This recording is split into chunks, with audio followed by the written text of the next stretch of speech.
I'm Logan Crawford, and right now on the Spotlight Network, we're diving into the thrilling pages of a powerful book. It is called Chronicles of a Time-Bound Warrior. It's written by a terrific author. Her name is L.S. Westhoff. This epic fantasy blends time travel, medieval battles, dragons, and a fiery romance that'll leave you on the edge of your seat. Join us as we explore the journey of Anwen, an elf paladin, and her quest to confront darkness, forge alliances, and harness her magical powers in a world of valor and peril. We're delighted to have this very talented author join us here today on Spotlight. We thank the team at Atticus Publishing for helping us put her in the spotlight today, and we ask viewers like you to support authors like her by subscribing to our channel and by purchasing her amazing book. The links are below this interview. Lynn, great to see you here today on Spotlight. Thank you so much for joining me. Thank you, Logan. I'm so happy to be here. So happy to have you on the show. You have created such an imaginative world within the pages of Chronicles of a Time-Bound Warrior. Where did that wonderful inspiration come from? Um, Short story. My sister, actually, I was reading a book and I really couldn't get into it. And I complained to my sister. She's like, "Oh, you think it's so easy to write a book. Why don't you?" And I was like, hmm. Well, I'd always read romancy. I love fantasy, paranormal, romance for many years. And I kind of know what I like. And I thought, well, why not? So then the question was, what am I going to write about? And kind of the way the whole world is right now, we seem to be kind of repeating history a little bit. There's a number of problems in the world that, are really concerning that we don't seem to have any control over. And I love medieval type worlds as well. And so I started thinking, well, what's kind of parallels with what's going on in the world now? And religious persecution and a lot of other things that are happening, political power grabs. And so I thought, the Inquisition had a lot of the same type of issues.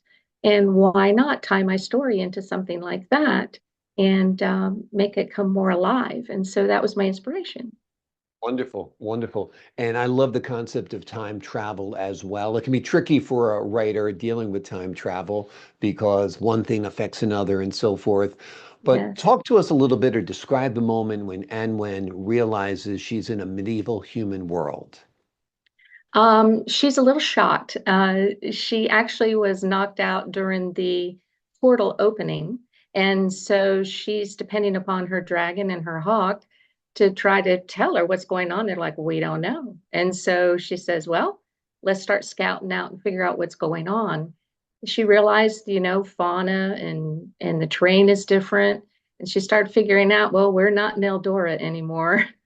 So let's just try to figure out where we're going to go and see what's here. And that's when she's riding along for a while, and then she stumbles into Ashton along with his friend as they're also scouting the forest. Wonderful. It's a great premise, no doubt. Did your background as an army nurse influence your portrayal of strong characters like Anwen? Absolutely. Women are resilient, they're strong. Being in a man's world in the army, it's not an easy thing. But I learned to work with men. I love men. And they are very understanding. You just have to kind of not play the female card. You know what I mean? You have Right. to, I can do the job too. I'm here behind you. I'll support you. Being a nurse, it's a little bit easier. But I really went to a lot of countries, got to learn a lot. So definitely seeing other strong women as well. I think that's important for our young females to see in society that we aren't dependent upon others. We can make our own way. Absolutely. And also your travels around the world introduce you to lands where there are medieval buildings still standing. And I think that Yes. probably influenced the work as well. Talk to us a little bit about the relationship between Anwen and Ashton and the role it plays in the story. Anwen is very naive when it comes to men. In her world, she was pursued because of her wealth, her father's wealth that would pass to her. So she wasn't trusting, and she didn't trust Ashton either. So he had to work kind of hard to get her to trust him. And he kept showing her that she could trust him. He didn't just say it. So after a bit, she started to realize that she was kind of falling for him. He wasn't like the typical male elf. He was a little more rugged. He was an earth soldier, an earth paladin. So that attracted her too. Sounds So great. she fell for him hard. Yep. Well, there's more than just elves and there's more than just medieval times taking place in this book. There are also dragons and magic. How does that enhance the narrative and why did you put those elements in? That comes into the fantasy portion Mhm. of writing. I absolutely love different worlds with different creatures. As I've said in my book, Adulting is Dull. I absolutely love making and reading of different worlds and different beings. So Anwen had to have some sidekicks. She had to have some help. And why not make it, a dragon and a hawk and so that was kind of my inspiration was I do like dragons. I think they're fun to write about and read. So I just included them, but she did need their backup. She was in a pretty tough place. So I felt that they were appropriate. Absolutely. Who are your inspirations? Are you more inspired by books of this genre or movies or both? Tell us a little bit about that. Both, Mhm. definitely. Absolutely love Sarah Moss, Rebecca Yarros, two of my favorite writers. And they have multiple books, but they're so talented. And I draw inspiration from them as well. Movies, of course, anything fantasy, Lord of the Rings, typical type of thing and genre as well. What a fabulous world he made. So all of those help, I think all of us new writers gather inspiration about what we want to share. And so we just take bits and pieces from that to make our Absolutely. own book. Absolutely. We all stand on the shoulders of others when creating our work, whatever that Exactly. work might be, from doctors Hmm. to lawyers to artists and authors. Have you envisioned your book as a movie or a series? I would love that. Who wouldn't?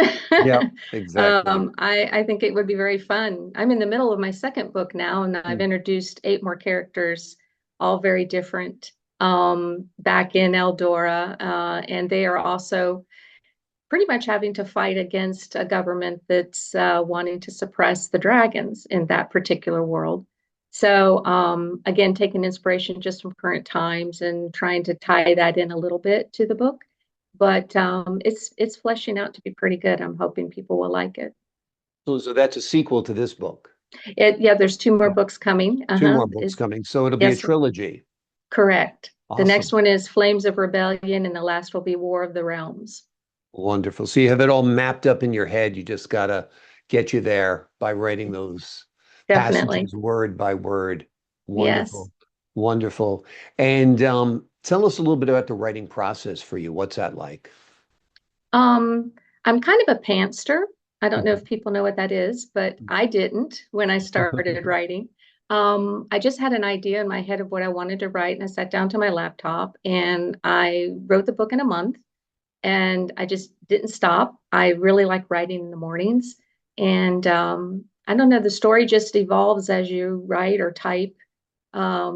Definitely requires time to put into it, but I that's pretty much how I do it. I did do an outline for the second book to help a little bit because there's so many characters. I was getting lost who did what when. But I do like just getting down and writing. And, that I find joy in fiction. I was published before as a nurse in medical nursing journals, but fiction is so much more fun because Exactly. yeah, it's your own world. So it's whatever you want. A little bit of research, but it's still your world. Exactly. It's fun living in that world while you're creating it. And I'm an early morning writer too. They actually say writing early in the morning is a great practice because you're kind of still in a dreamlike state.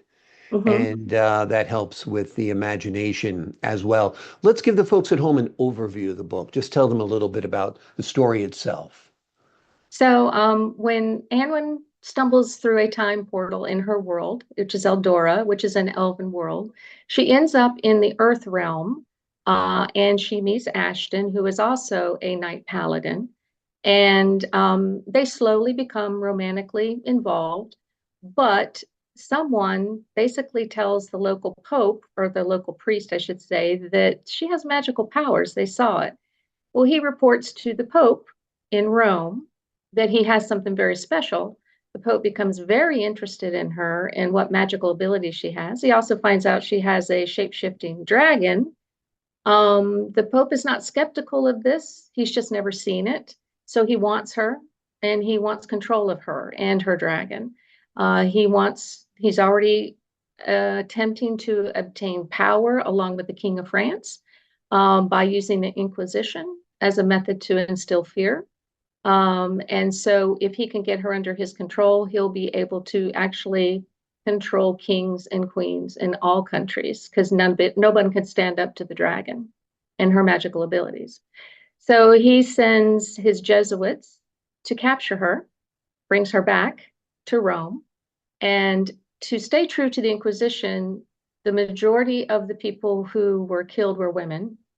And so I felt it was unfortunately important for her to go through a torture scene, having to try, the Pope was trying to basically get her to give him her dragon. And so Ashton, in the meantime, he actually works for the Queen as a spy of England. And so he gets his resources and he finally is able to help her escape. And then they get back to his castle in England, and the Pope and the King of France are not ending this. They are not done. And so there ends up being a massive battle at the end. And there's a little twist at the end as well. Very cool. Very cool. I knew those Jesuits who were educating me in college were up to no good. Now this is proof positive. That's great. Wonderful. It's a wonderful story. The name of it is Chronicles of a Time-Bound Warrior. It's written by L.S. Westhoff. It is an epic fantasy that blends time travel, medieval battles, dragons, and a fiery romance that will leave you on the edge of your seat. Lynn, thank you so much for joining me here today on Spotlight. Oh, thank you, Logan. I so appreciate this opportunity. I appreciate having you on the show and sharing these great stories with us. To the folks at home, I'm Logan Crawford, thanking you for your time this time. Until next time on Spotlight.